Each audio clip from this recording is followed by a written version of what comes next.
responder agora 3 perguntas, que são 3 dúvidas dos estudantes e pessoas que acompanham aqui o canal, acompanham o trabalho. Vou começar falando sobre a conjunção das nuvens com chicote e o chicote com as nuvens, dentro do meu campo de visão, que é o ensino liberal. Bom, se eu tenho na frente aí, como carta de entrada, o chicote com a nuvem, então eu tenho fortes discussões exaltadas, aquelas pessoas que não aguentam mais falar a mesma coisa e de repente explode, porque o chicote é elemento fogo, e como carta de entrada, então a gente vê ali uma pessoa com os ânimos muito exaltados, muito estourada, temperamental, sabe a pessoa pode não ser em si temperamental, mas dá um rompante naquele momento ali nela, que ela acaba explodindo, né? Então o chicote com as nuvens tem ligação com discussões exaltadas, que podem sim desencadear briga física, tá?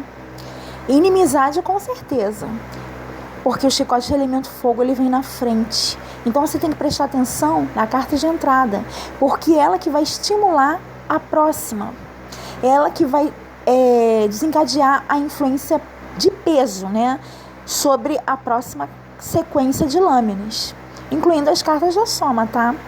E nesse caso aí a gente vê a cegonha na soma. E quando a cegonha vem de uma conjunção de lâminas muito carregada, ela traz eventos muito negativos, né? Aquela reviravolta para pior, né? Tudo indo para pior.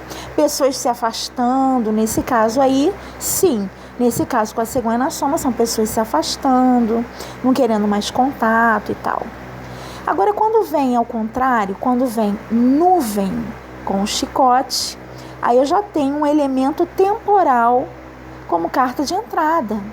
Muda completamente, porque nuvem com chicote, a nuvem quando vem influenciando o chicote, aí já tem ligação com pressa, rapidez, ansiedade, nervosismo, pessoas assim que têm muita urgência em fazer logo algo, colocar alguma coisa para frente, resolver logo alguma coisa, porque a nuvem é mais temporal, tem mais a ver com prazos, né? Então muda completamente, tá?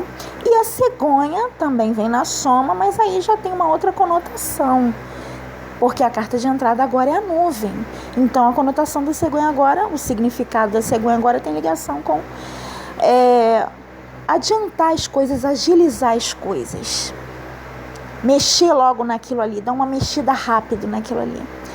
Então tem uma diferença bem grande.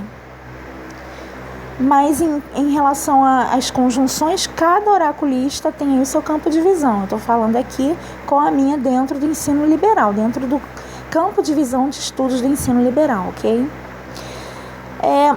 A segunda dúvida aí, mandala, né? A mandala, geralmente ela tem 12 casas. E se você quiser passar um pouquinho a leitura dos 12 tópicos da mandala para você estender mais, por exemplo, tem 12 casas aqui com 12 assuntos específicos, mas eu preciso saber um pouco mais. Vamos supor que você precise saber puxar a mandala de 12 casas para 18, porque você precisa saber um pouco mais, né? Então, nesse caso, você vai fazer um cruzamento de casas. Por exemplo, eu quero saber se minha mudança de cidade vai dar certo. Se eu devo largar o trabalho e mudar de cidade para trabalhar em outra cidade, por exemplo. Aí você vai cruzar a casa 1 da mandala com a casa 6 e a casa 8. Então tem os cruzamentos. Quanto mais complexo for o assunto, mais casas você vai cruzando. Eu quero saber sobre questões relacionadas à saúde, só que isso é mais complexo. Aí você vai cruzar a casa 12 com a casa 5 e a casa 3. Aí os tópicos vão mudar completamente. Tem casas que você só cruza 2, outras com assuntos mais complexos você cruzando 3. E até 4 casas, né? Quando você for necessário você fazer uma sincronia entre você e outra pessoa, né? Dentro do jogo, que você esteja vendo para você fazer uma análise ali em relação a perguntas específicas daquela pessoa em relação a você. Então eu faço dessa forma, tá? Agora a terceira dúvida, né? Aí já tem ligação com cobranças. Em relação a jogos, em relação a consultas, em relação a trabalho oracular, por que tem oraculistas? Essas são as dúvidas de muitas pessoas. Por que tem oraculistas que cobram as consultas? E por que tem outros que não cobram e prestam seus serviços gratuitamente fazendo caridade? Vamos lá, tirando as dúvidas aí das pessoas que têm essas questões mal resolvidas aí. Bom, você tem que notar o seguinte, que tem pessoas que têm um chamado para a missão de servir prestando caridade. Isso aí é um chamado para uma missão. O que é uma missão? É quando lhe é atribuído um encargo de responsabilidade para com outras pessoas. Tá? E tem outros oraculistas que não têm esse encargo de responsabilidade porque eles não têm chamado para essa missão. Eles não foram escolhidos e separados para essa missão. Nem todo mundo que trabalha com cartas, que trabalha com espiritualidade, tem o mesmo chamado para as mesmas funções.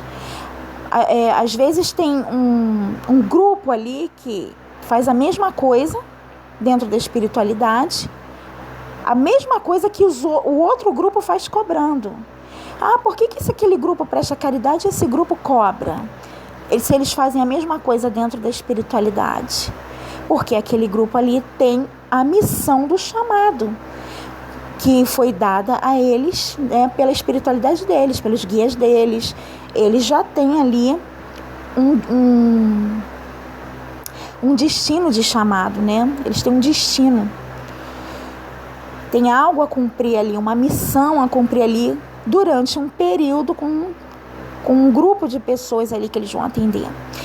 Agora, as pessoas, elas querem ficar escolhendo a sua missão, escolhendo o seu encargo, impondo a você atribuições como se elas fossem a própria espiritualidade, né?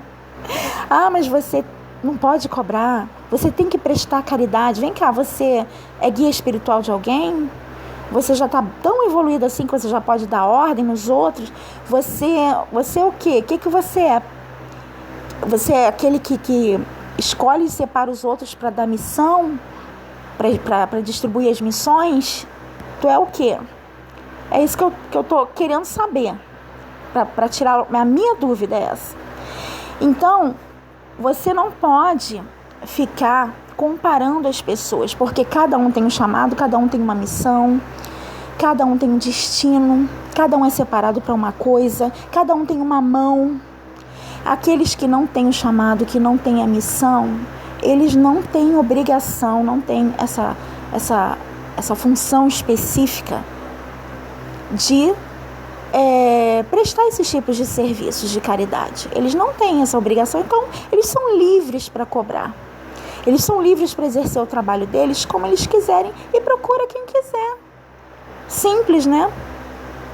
Bom, só para tirar umas dúvidas aí, se você tem mais dúvidas a respeito disso ou de qualquer outro assunto, você pode deixar aqui nos comentários. Agora, a partir do dia 16 de maio, eu volto gravando novos vídeos aqui no canal e já venho respondendo aí as dúvidas e as perguntas de vocês.